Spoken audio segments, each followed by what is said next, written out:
The views and comments expressed on the following radio program by its hosts and their guests do not necessarily reflect the views of rmconair.com or its affiliates. Listener discretion is advised.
Peace. Welcome to the first of many Knowledge of Self radio show. I'm your host, Life of Law, and I'd like to introduce my co-host to my left, Jaquil. Yo, peace. Jaquil, Knowledge of Law. Peace, your rule of law. Peace, my name is Teray Allah. Okay, again, we want to thank the host and thank the listeners out there. We want to go into right now what the Knowledge of Self show is about. The Knowledge of Self show pretty much is a production pilot made and created by my company, GPS, Global Position Solutions, and was established for the sole purpose for the listeners out there to get quality information, but it's not limited to ancient and modern history, the sciences, health, economics, fitness, and alternative holistic medicines. The mission is a simple one, and that is pretty much to focus on all the people out there that's humanity and give them some sense of upliftment that will give them encouragement and give them focus as it pertains to their future. So I have a young man here who happens to be my son, and I have a question for you, Justice. You ready? All right. What is understanding? See things clear. Okay. And who are you? God. How do you know? In my mind, my heart. Now, this is a 7-year-old young man basically saying to you, the listeners out there, who he is, why he is, what he is, and what he will continue to be, because it's in his mind and in his heart. So that's just something that should be applauded, I think.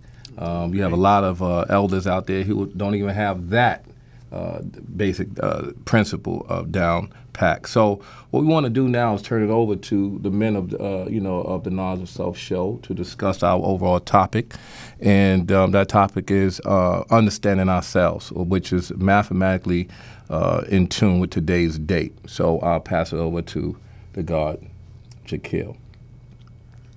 Yeah, peace. So, basically, I think Trey wanted to add on about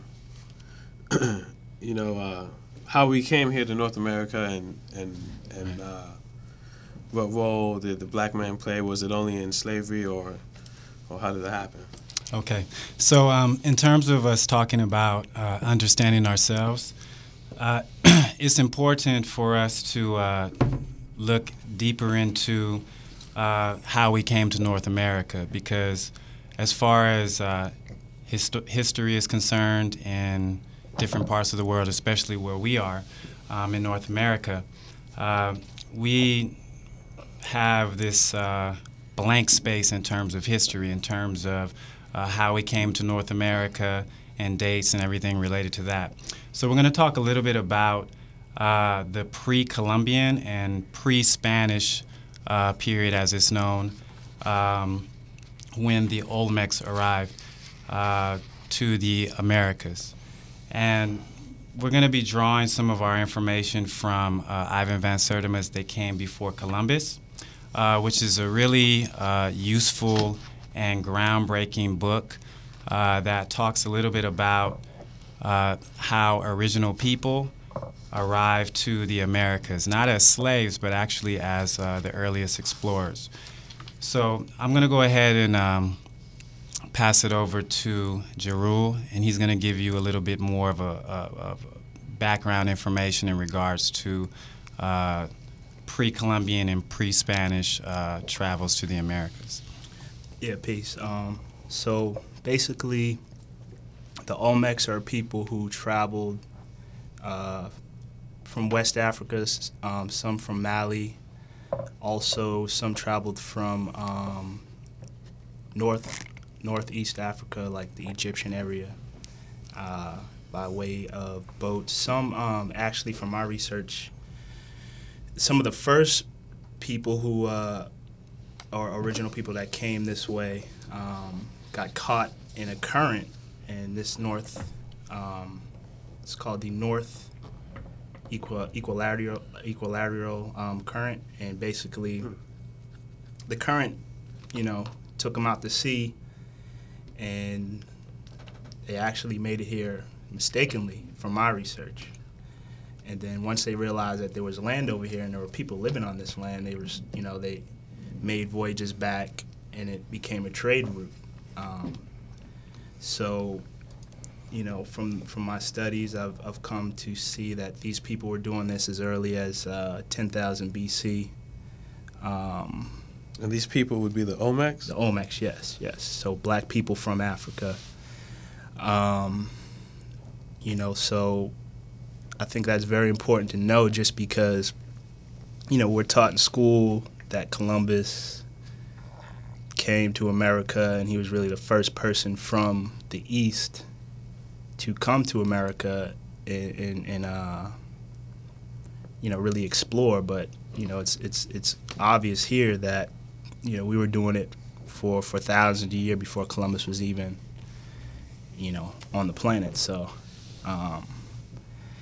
that's some basic, information on the Olmecs.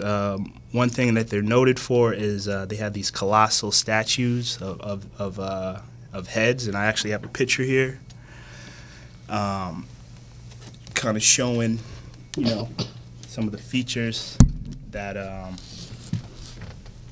are unmistakably African features. Right. If you look at the nose, lips. Yeah, definitely. Even the helmet, you know what I mean? The helmet is Kofi of the crown. Exactly. It's like a West African type helmet. But you can't really see it in the picture, but from other pictures you can see actual Ethiopian braids in the back. So, I mean, nowhere else on the planet are you going to find hair like that but in Africa. So, that's just a basic, general, I guess, basis for They Came Before Columbus. Oh, the book was written by Ivan Van Sertima. Can you show that visual of the book again? Ivan Van Sertima, he worked tirelessly to, unravel, the various different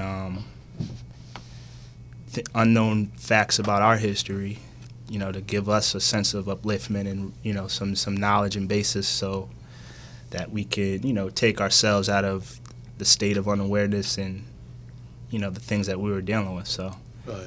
So I got a question for you. I know a lot of people talk about the Mayans. So where do the Mayans come into play as far as that lineage? Because a lot of our Latino brothers and sisters will refer to themselves as being Mayan, like that respect. So where do the Olmecs come into play? From my understanding, the Olmecs they landed in the Gulf of Mexico, the Levanta area, and that's generally where they built civilization. And a lot of the people that they kind of first came in contact would be considered the Aztecs. And, they basically, they traded with the Aztecs, traded information. And if you study, like, Western African culture and look at some of the Aztec culture, you can kind of see the similarities. Especially in that Levanta area, you see the pyramids down there. And then, obviously, if you look at Egypt, you got, various pyramids in that area also. So you can see some relationship there. As well, so from my understanding, the Aztec, they taught the Aztecs, and then the Aztecs taught the Mayans. So something like what we're doing right now, sharing information, passing it on, not hoarding it as our own, but they actually said, let's collaborate together, share different technologies, different things to become more of an advanced civilization. Exactly. Why is that? Here's a question for you as well, anyone on the panel or anyone that's hosting with me here today. Why is that so important in terms of understanding? Why? Because there's a misunderstanding or disconnect with the black and brown today. It seems like some will call them Latin, some will call them whatever. But the point is that we're all original people. And why is that needed to be understood in this day and time?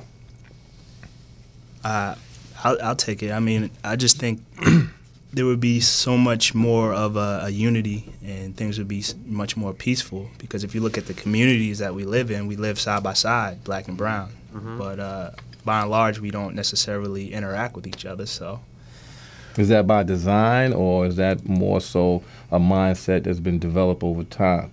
I didn't mean to cut your wisdom. I think that's definitely by design. I know my years may not be exactly right, but in the 1900s, at a point in time, there was a time where black and brown fought side by side for civil rights. You know what I mean? And to stop that battle from going, they definitely devised ways to separate black and brown, so that would be an easier target to fight against, combat. Okay, so the divide and conquer situation, which is still going in this day and time.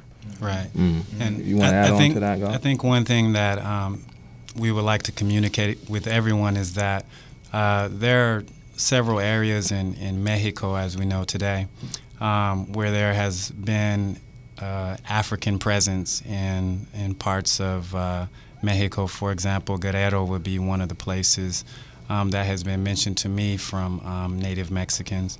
And I think just the information that was disclosed and they came before Columbus in this whole panel discussion is that we advocate that we're one people, we're original people. And what also needs to be communicated is that we had a mutual exchange of information, mathematics, and science. And that's how we were able to develop the proof on the earth in the form of pyramids that we actually did have some sort of collective goal in mind. I think that's a good point to bring up. I think today it should be mentioned that Levanta is in the Mexican state known as Tabasco, and it's a really good tourist location. So it's no relation to Tabasco sauce. It's just okay. I want to make sure that, because this is a hot situation that we're in right now, so we want to make sure it's not in relation to the sauce there. Okay, great. Yes, sir. I have another question before we go into our first break. There were 4 men, as it relates to Black history, that was important to us. Does anybody know who those 4 men were, and why is this month so important as it relates to understanding about who we are, what we are, why we are, where we're going? Anybody want to add on to that before we go to our first commercial break? Well, I know one of them is definitely the father, and then you have Elijah Muhammad. You have his teacher, Farad Muhammad, and I know there's one more. Okay. Well, let me help you. Let me go ahead and correct that error for you. First of all, it's Master Fard Muhammad, the Honorable Master Fard Muhammad. Then it becomes the Honorable Elijah Muhammad. Then it becomes the the Honorable Malcolm X, and then, of course, Allah the Father. Right. And what's so significant about them in this particular month is 2 was born in this month and 2 returned to their essence in this month. So we want to dedicate this show to them, because without them, the bringer of knowledge, the manifesting of that knowledge, and sending out that message. Malcolm X, who was a teacher to Allah the Father in the mosque back home in New York City. And, of course, Allah the Father brought the great supreme understanding to us so that we can be able to do what we do today. So I think what we want to do right now is go into our little first commercial break. And we'll come right back so we can continue the dialogue in this most important day of understanding. Mm-hmm. Peace. Peace.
Welcome back to the Knowledge of Self radio show. Again, I'm your host, Life Allah. Along with me is Jaquel Allah.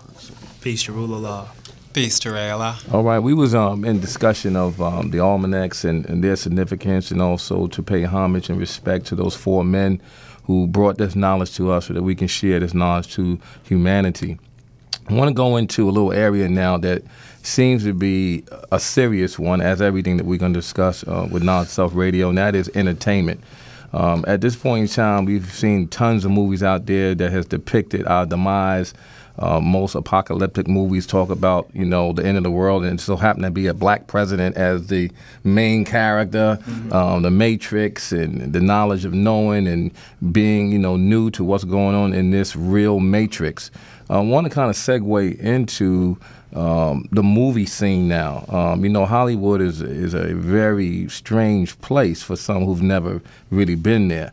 And they seem that they don't really have a whole lot of ideas. So now they're coming out with movies now that's really talking about some real stuff. And if we are not paying attention, we'll think it's just entertainment. So I'd like to segue into one in particular, and I'm going to start with the God Jarul.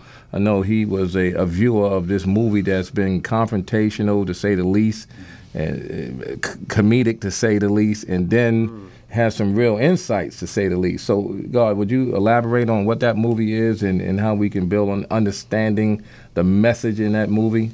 The movie is Django, Django Unchained, written by Quentin Tarantino. And, for those of you who haven't seen it, basically it just deals with Django, who is a slave who gets freed to help a German man, basically with bounty hunting and tracking different people. Basically the German man teaches Django all he needs to know about being a bounty hunter, and he just goes through that whole process. To me, the movie, it was very interesting because it seemed like there was a lot of underlying things in it. What stood out most to me, it seemed like, first and foremost, it was the first movie I probably ever seen where it was a black man killing white men, like, relentlessly, you know what I mean? Right. So it's like, if anybody's familiar with Quentin Tarantino and the types of movie he put out, and the images of black people in his movies, that's very rare to see something like that. So, I mean, yeah, you could say Pulp Fiction and stuff like that, but, overall. The pulp was fiction, and this is real. Okay, I just want to make.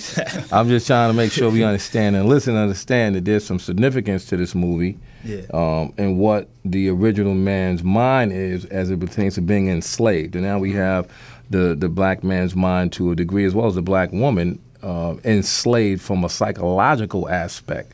So now, how does that play into this movie with him killing, as you say, Caucasian men relentlessly? And what impact does that play on those, say, young people or people who've seen this movie? How does that impact them, and what will they do? Because I remember a story that was told to us, the guards back in New York, that the Harlem Six, if y'all familiar, actually, when they looked at those lessons, they actually went out and handled their business at that time.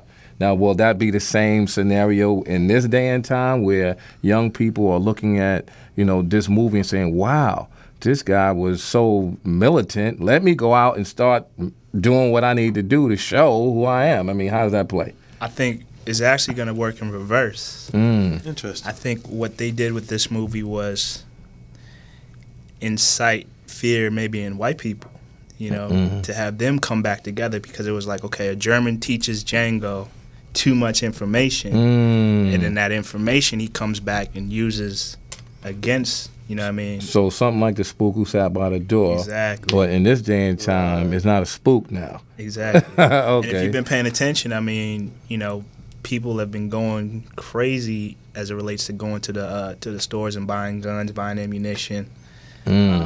So, Indeed. But you don't see that in original people. You see that more in Caucasian that's people. what I'm saying. Right. You know what I mean? That's So, a big issue. That's my point. That's my point. So. Wow. Yeah, and I think timing is everything for a movie. So we're coming into the Academy Awards are about to premiere, as well as the NAACP Image Awards. And Django has been nominated for Academy Awards in several different categories. And I know Jamie Foxx, as well as Kerry Washington, they're also being nominated. So I'm wondering, what type of message are we sending in terms of the image of black men and black women, especially in a movie that's depicting enslavement? So I wanted to kind of spin that back. We were enslaved as opposed to being slaves, by nature. So we were enslaved. So if I can mention, as far as the Oscar Award nominations for Django, they've been nominated for Best Picture, Writing, which is the original screenplay by Quentin Tarantino, of course, Cinematography, and Sound and Editing. So those are quite a few categories, and we know this is Black History Month. And again, like I said before, timing is everything. So what type of message is Hollywood sending to just all people in general, people who will go out and watch a movie of this nature? Right. I think for one, I mean, there's different parts in Django where I remember, like you mentioned, he was taught by that Caucasian man who kind of gave him that little extra bit of knowledge and wisdom to get over on other people who didn't necessarily have that. But there's a moment like in the opening parts of the movie where that man comes along, he saves Django, and then those other 4 so-called slaves were sitting there, and they kind of didn't know what to do. You know what I mean? And they kind of had that, well, should we help him kind of mentality? And then until one of them was like, nah, we're not helping this dude. All those whips and my woman getting beat and all that, and, they did their thing. Not that I'm trying to incite that people should run out and go try and beat up white dudes for slavery or anything, but I'm saying the mind state of those people,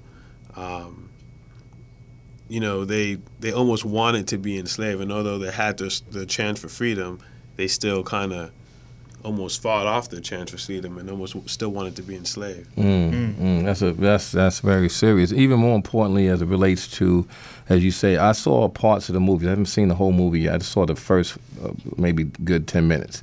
And, you know, what I saw was, you know, this man in the line, he was being looked at by the, you know, a person, finding out who he is, what's your name? And, you know, your name Django, right. You know what I mean? He was like, he had his head in a passive way where he didn't want to really say it, you know what I mean? Then all of a sudden he got him out.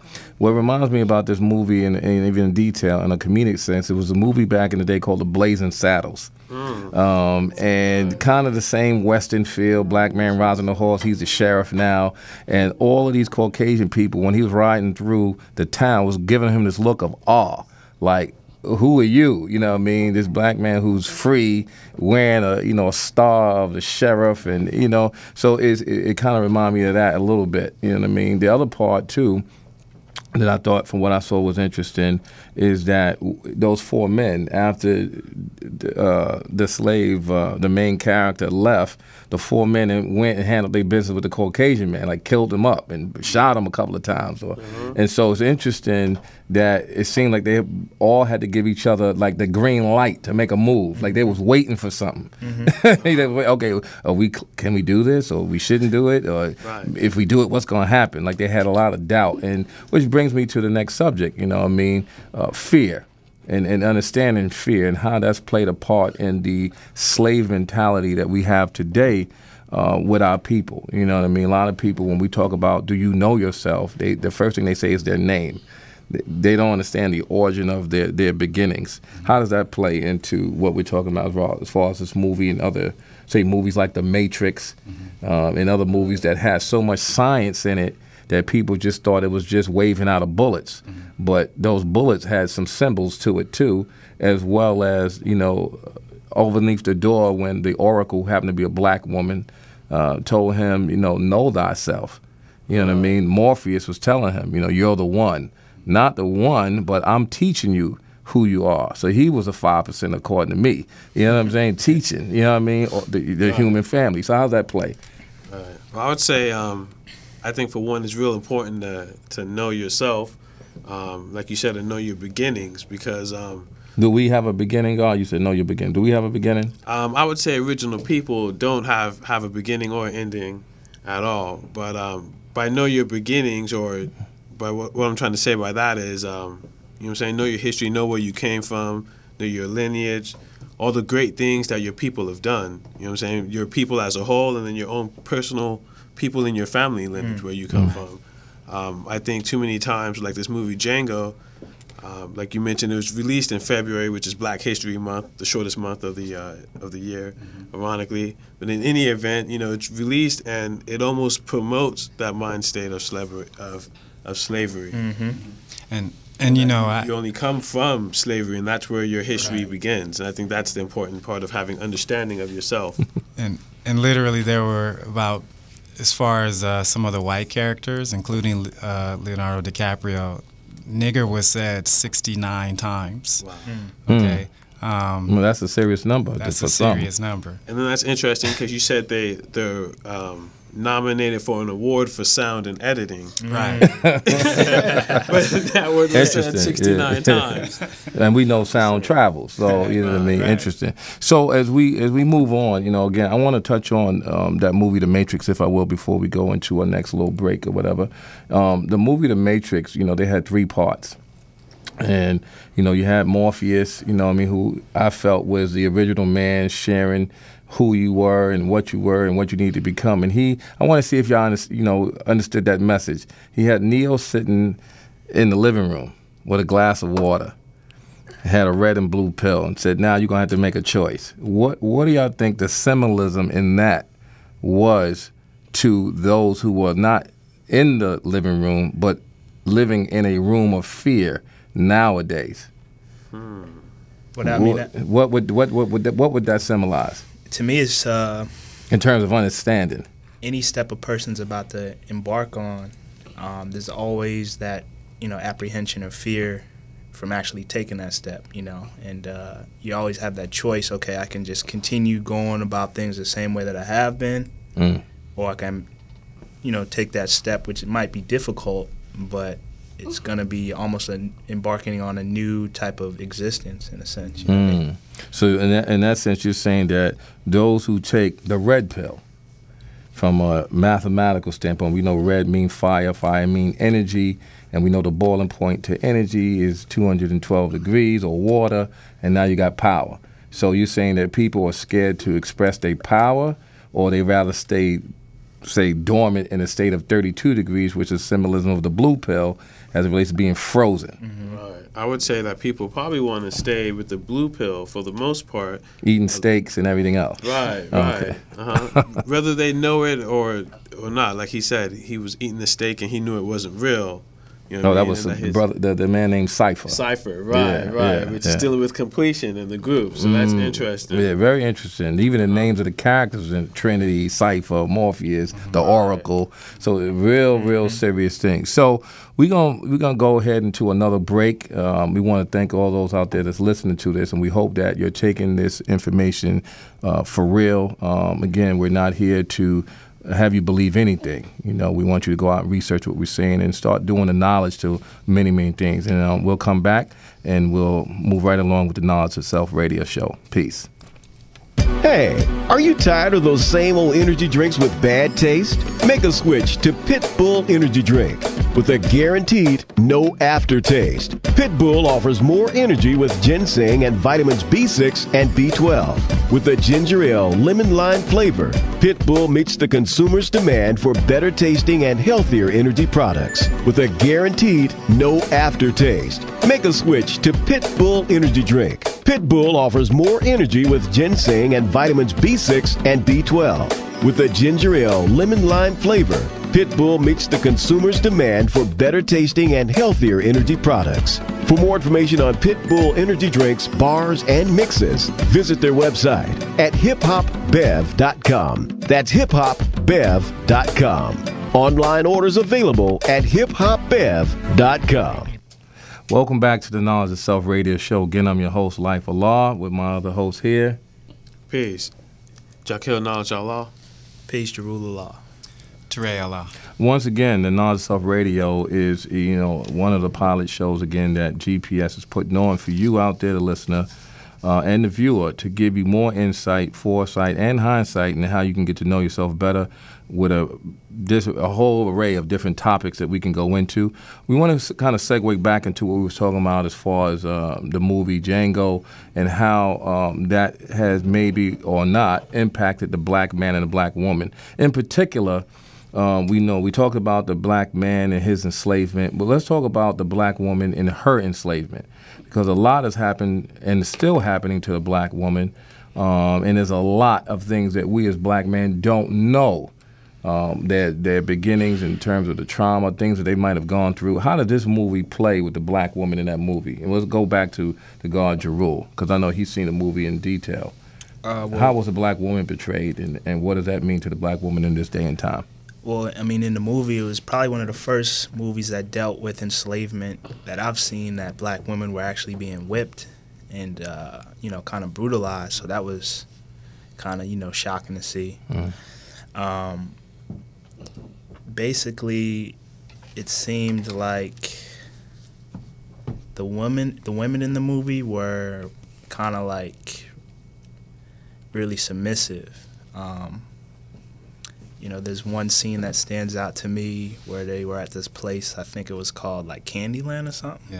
Yeah. Interesting. Right. Yeah, that's the name. With the first place where Django killed the guy with the Bible verses on his sewed on his shirt. I can't remember the name of the place, but there was one woman that basically was the one that showed Django around, and the guy's name was Big Daddy or something like that. Right. You know what I mean? Not Big Daddy Kane, just Big Daddy. Okay. Right. We know he was in the movie The Posse, if you remember. Yeah, So it was like, take it back with that one. Basically, it just seemed like, they were just going along with anything that the man was saying. The only one that was really kind of like, I won't say submissive, but she was like kind of striving to really get away and branch out was Kerry Washington's character, and she was brutalized for it. They put her in like that was Django's wife. Yeah, Django's wife, the heat box, and she was in there burning up, and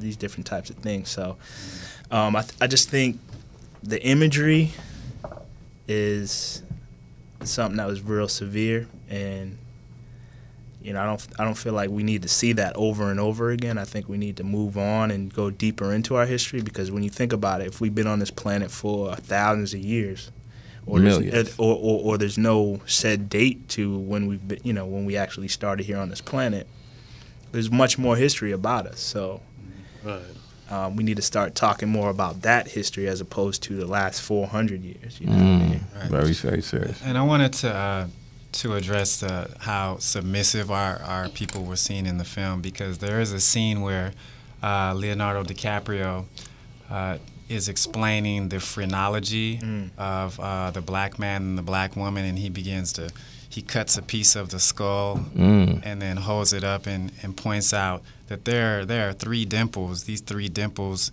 are located in this part of your brain, and he's saying this to Django.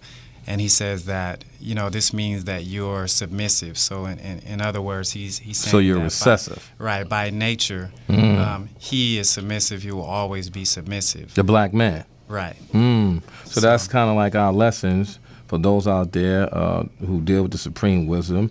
And for those who deals with the book of life, that means tell us what and how the devil's made, which is the 30th degree. And I guess that's the 3 dimples right there that he's talking about, right? Right. That's interesting. You want to elaborate a little bit more on that, God? Well, I just think when you're looking at a film, and I'm sure it had a pretty strong backing, and quite a bit of money was invested in it, you're basically projecting a message and a certain image which some people may not be able to decipher as dramatic or Hollywood. So for anyone who's not seeking a deeper understanding when we're watching these types of films, they might not, I guess get the inclination to go and look into what's being said. And speaking of phrenology, I know one of the Roots albums had an interesting picture of the brain. It's called Phrenology, where they're depicting how I guess racial injustice in America and actually around the globe was justified by the fact that Europeans classified us as less intelligent or less superior. It's more chattel and human capital. Right. Well, I think you mentioned something interesting talking about how he held up the piece of skull, because we know, through the science of eugenesis, that they try and spread information, about the black man, black woman, that's not necessarily correct, but because, like you said, no one goes to look deeper to find out the truth of those things, they're able to pass that along. And then, it's the whole thing where if you kind of tell a lie long enough, it just kind of becomes the truth because no one ever investigates it. But like the topic of the show, no one deals with that understanding, right? Which is, like the young guy said, to see things for what it really is versus what it presents itself to be. See things clear. See things clearly. And there's another thing I wanted to touch on in terms of the soundtrack.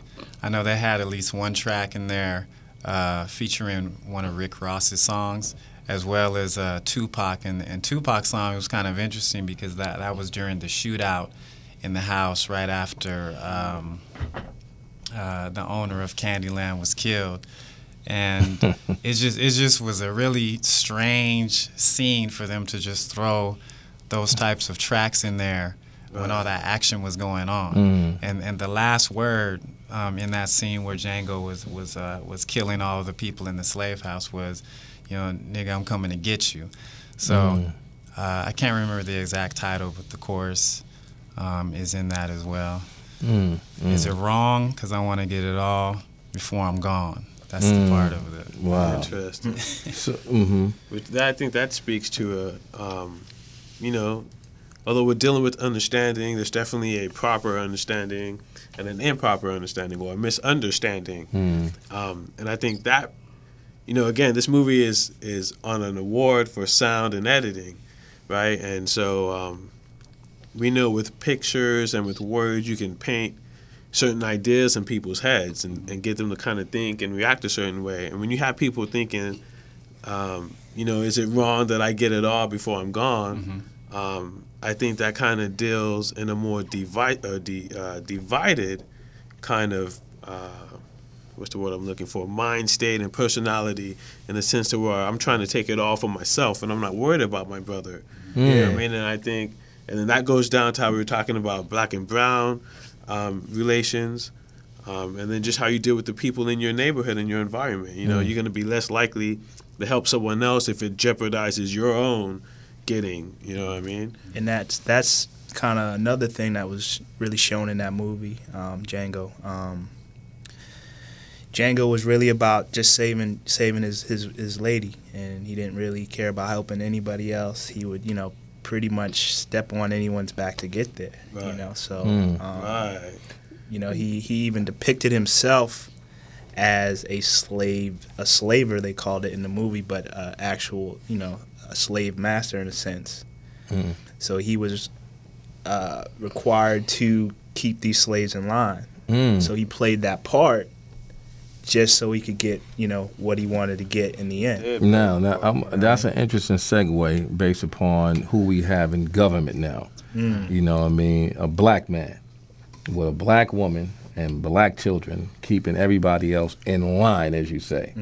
How does that connect to the Django movie? Now, we're not saying that Obama is a slave, but he definitely, from my experience being, a part of the government, working as a soldier and as a military man and being in the military 19 years, I found that he was put there by design. And for all you Obama, folks out there who love him so much, it tells you in your own Bible, let no man deceive you, for many shall come in the name of Christ or consciousness and deceive many. So how does that play with this movie? Here's a black man in position now. He's now working with white folks for the sake of his woman, but his main frame is his family only. Now you have people here in this day and time who feel like Obama's owed, some sense of, hey, you got to now help us now. And we know in this day and time, no one owes us nothing. We owe it to ourselves. Right. So how does that work from the God's point of view? Yeah, I'll add on with that. I think, we kind of wanted to build on the woman and her role. I think, like you saw in the movie Django, that woman was kind of used as bait. You know what I mean? And once I don't remember his name in the movie, but Leonardo DiCaprio, once he figured that out, he was able to position himself where he could use her as bait to attract Django and get what he wants. And so now you mentioned, the president and his black woman on his side with his black babies. That kind of paints a picture in certain people's heads in America, and we get a little complacent, maybe thinking, okay, well, he made it, and we don't necessarily go after it for ourselves. And I think that kind of that lack of understanding, like you said, in this day and age, we can't wait for anyone. You know what I mean? You can't wait for that mystery to make it happen for you. You have to make it happen for yourself. But at the same token, you have to be very, very wise in who you're choosing as your partner, or you're choosing as someone you want to build with. Not everybody is who they say they are, and then you discover new things as you start to experience folks. You know what I mean? They all look good in the beginning. Then you find out other underlying issues, and some that's not understandable at that point, and there's other things that's going on with them that you would never even know until you went through the door with them. You know what I mean? So we want to move now to something else now, because I don't want to just focus on Django and entertainment all day, because that's not what it's about. It's supposed to be a whole broad scope of knowledge and wisdom and understanding as it relates to the knowledge itself. I want to kind of move into health and fitness and economic foundation. We all know that we was just a part of this fiscal cliff, and we all survived the end of the world. That's for you out there. You survived. But now it deals with health and fitness, and how does that play a part in understanding what is needed, the proper nutrition, the foods, the GMOs that they're currently feeding the masses as a means of depopulation and coming up with all types of genetic defects in our children. We want to kind of go into that a little bit before we go into our next commercial break. So we're going to start off with the God Jarul again, because I know he's a fitness master, have certificates and degrees in that area, and who's best to be qualified to move in that area other than him. So God, you want to elaborate on health and fitness and why that's needed to be understood in this day and time for us as an original people? Well, first and foremost, like Justice said, you got to be clear when it comes to understanding. So when you're looking at nutrition and food and things of that nature, you got to really examine what you're putting in your system. Don't take anything on face value. For example, like if you go to the grocery store, just about every product in that store puts the best qualities of that product on the front of the box. And most people will look at it, it says no trans fat, so let me grab it and buy it, take it home. But they don't look at the ingredients. And if they did, most of the ingredients they can't even pronounce, and the chemical names and things of that nature. So if you don't know what it is, don't eat it. That's one, jewel that you can use that'll, help you be healthier. But basically, you got to look around at the level of disease that continues to go up. If we're advancing so much from a technological standpoint, from a health standpoint as it relates to what we're able to do and what we know,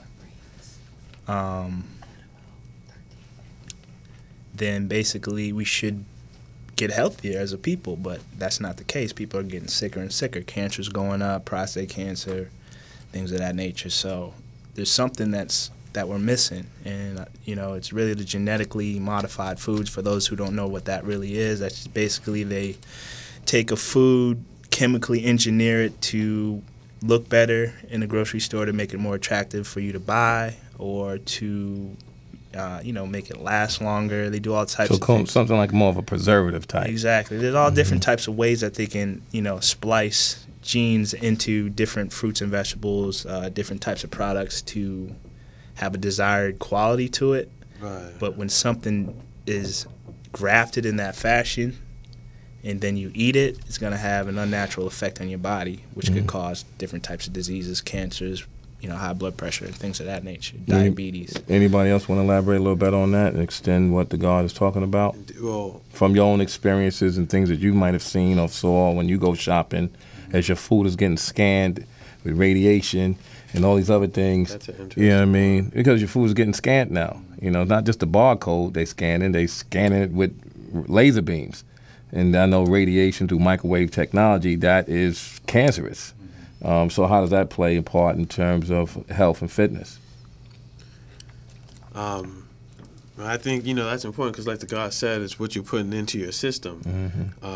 And the body, I think what a lot of people fail to realize about the body, it's a complete system in totality. And so a lot of times they'll do one thing for this and not realize the other side of that. You know what I mean? Like, for instance, they're taking fish oil thinking, better brain function or whatever, but then they don't look at the source where the fish oil is coming from and the process of it being made. Like we were saying, that understanding of what happens to those oils when they're heated up in the making of it, or what happens to it when it enters your body even. I think it's something that people don't look at. It's definitely important. In terms of, we're going to go back to the black woman regarding health and fitness. I know that in the lessons it talks about, there's a role in the 14th degree that talks about, how to, sew and cook and clean. Of course, that's just not for the black woman. It's for the black man to do as well. What are the important, steps, or should I say instructions for those out there looking and listening to us now, in terms of how the relations between man and woman should be in terms of the proper foods and what her role is, more than just making babies or sitting home cooking and cleaning? I mean, what is the connection in terms of the responsibility for health and fitness in today's black family? Right. I would say, in some points, the black woman, due to different movies, Tyler Perry movies or whatnot, she's been put in a place where she's kind of leading the family. Yeah. Because I heard Farrakhan mention that he applauds Tyler Perry's position portraying a black woman, not in the sense of him dressing like a woman, but more so saying that the foundation of a family per se is the woman.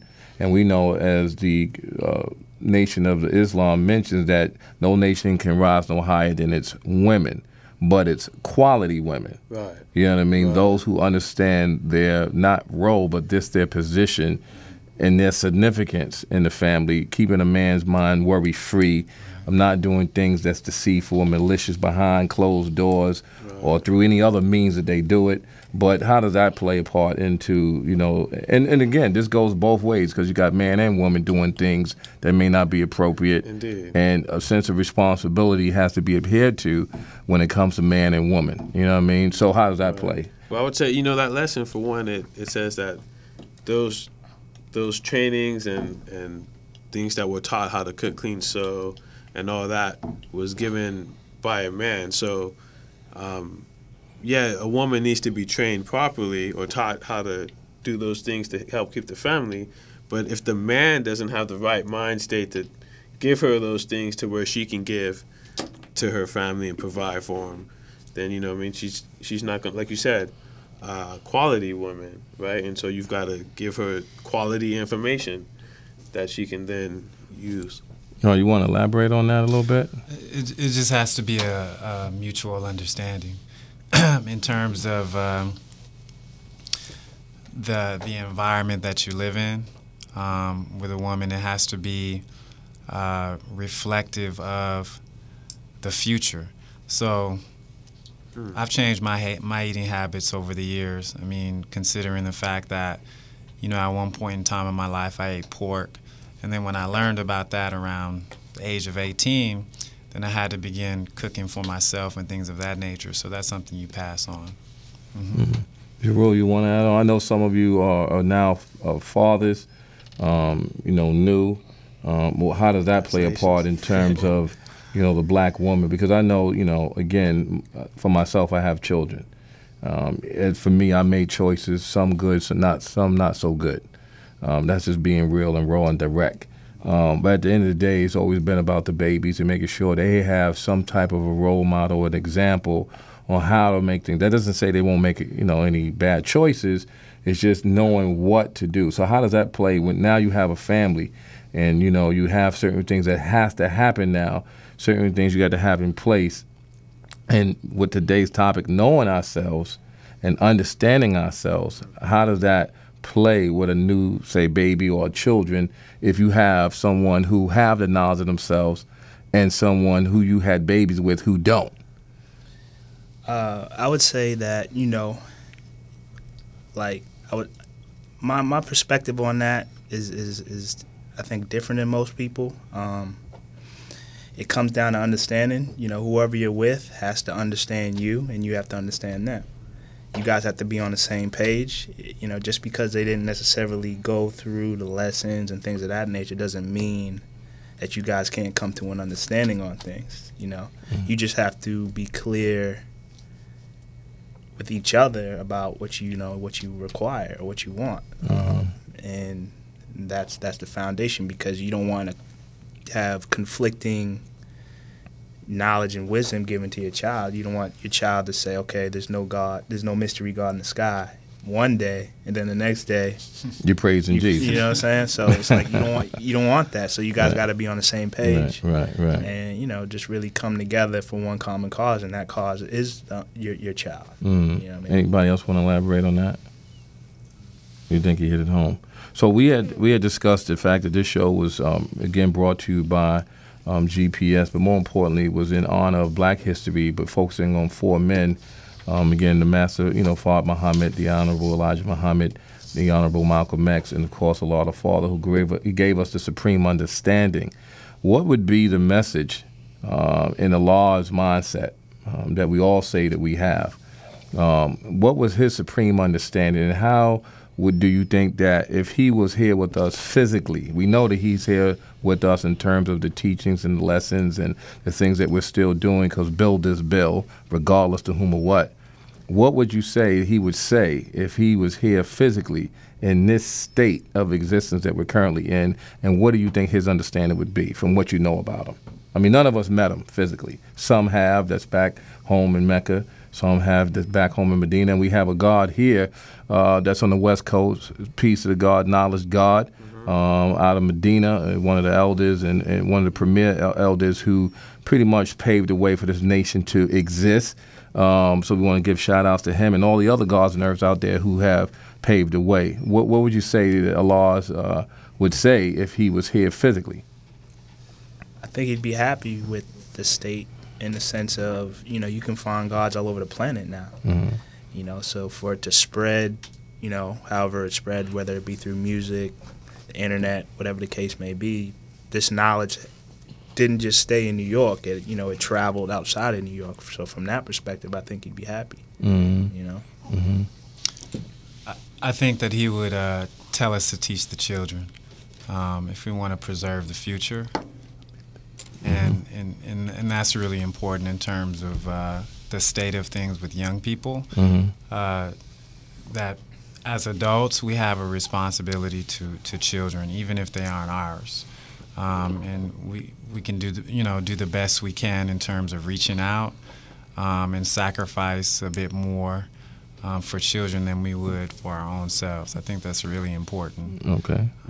Well, you have something to elaborate to that? I would add on to that. I would say he would say teach the babies, and not only that, I would say he would say, you know, unite with the black, brown, and yellow, especially here in the West Coast in California. I think that separation divide is a lot more apparent than it is in the East Coast and now why New York and different places like that. So I would say if he was here, especially here on the West Coast, he would say black, brown, and yellow have to unite and bond together. Well, I would definitely say from my knowledge and being in this representative of this nation for over 30 years, doesn't make me better than anyone, just saying that I've had a little bit more time, is I would say that he would definitely be honored to know that what he taught us still is living and moving in an area of greatness. I would say, as far as he has said in his tape, for those who have it, that our people seem to be lacking education because they have to pay for it. We're in the knowledge age now. We're in the information age. And so there's so much information plus misinformation that you really need to go out there and ensure that the information that you're utilizing is practical and useful. I would also say that if he was here, from just my own knowledge of what I've learned about him, is that he would say that we're still building. You know, we're still growing. And although we might not have the big, nation appearance like some, but we've impacted the world in such a way that, it goes far beyond measure. As we come to a close with the first of many Knowledge of Self radio shows, we want to give some shout-outs to the gods here and earths here and Love Allah, Born Allah, and all those who've paved the way for the gods and earths here in the West Coast, the earths that are here really putting things down and showing improving. Again, this is not a Nation of Gods and Earth show. It's more so of a show that was open to anyone and everyone who is civilized. And want to make sure that's clear, because a lot of radio shows out there, they want to go back and argue and go back and forth about one word out of the lesson wasn't right. And the whole thing about this whole thing is about understanding. And if you have two people who understand, then everything will be seen clear, as my young God mentioned early in the first part of the show. So as we bring this show to a close and a wrap, is there any final words we want to give, shout-outs, or just thanks? I know I want to thank the poetess and the RMC on air on staff for allowing us to have this access and opportunity, and as well as all of the listeners out there. Please let people know about the Knowledge of Self show. As you can see, we've talked about many, many things in the last hour, but the idea is to make sure that we, give you something that you can go and research. Anything else, guys?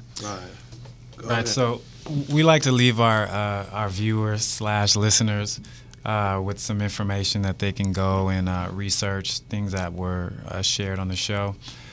So to begin with, there are 3 of them. We suggest you read They Came Before Columbus by Ivan Van Sertima, view a film called Black Genocide, and one thing we would like you to do is share what you learned from the show with 3 people. So in our next show, we'll be talking about the prison industrial complex and juvenile justice.